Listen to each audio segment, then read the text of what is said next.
Ahoy! I'm Captain Fatty Goodlander. We're on Wild Card, and we're in finicky Turkey right now, getting ready to winter here, which will be the first time in over 25 years that we've left the tropics. So we're really concerned about the cold weather aspects of living aboard. Of course, we did live for 3 or 4 years in New England, frozen in ice, but we remember it as a miserable experience, so we hope that our memory is totally defective. Today we're going to be talking about the desert.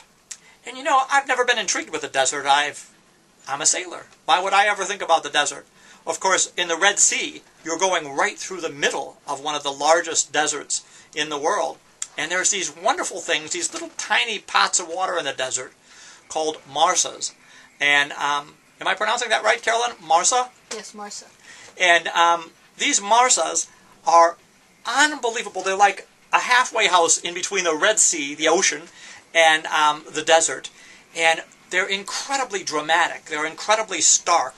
And I went from not having any feelings about the desert to becoming enthralled and intrigued with it. It's very similar to deep ocean sailing.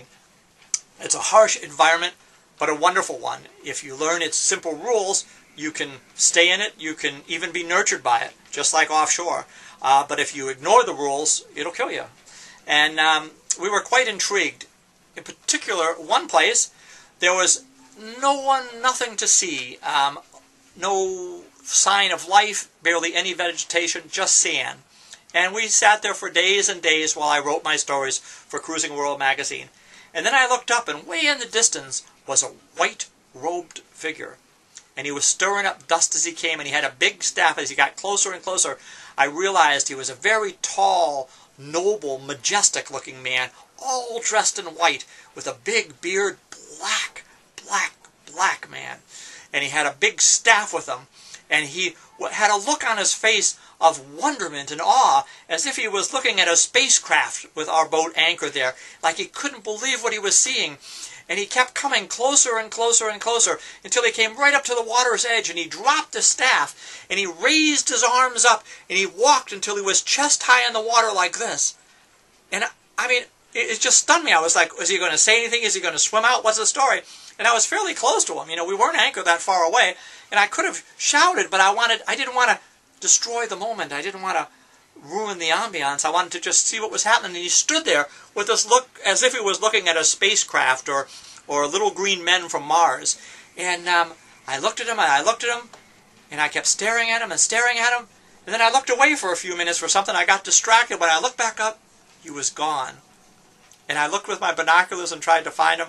I couldn't see him. It's kind of a magical, mystical moment, you know. I mean, it seems like lots of things happen in the desert. I mean, there's mirages. And when we went ashore, there was animals that had come down. And, of course, a lot of the animals are lost, and they don't have water. They're dying of thirst and wandering through the desert.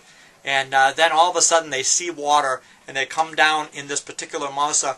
They could easily just come right to the water's edge, and they drink that salt water, gulp that salt water down, and a few seconds later, of course, they begin to die from the salt.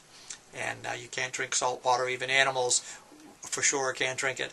And so there were carcasses on the shore, sobering. I found the desert fascinating. I found the Red Sea fascinating. I hope you'll find the book, The Red Sea Run, by Captain Fatty Goodlander, subtitled Two Sailors in a Sea of Trouble, a fun read also.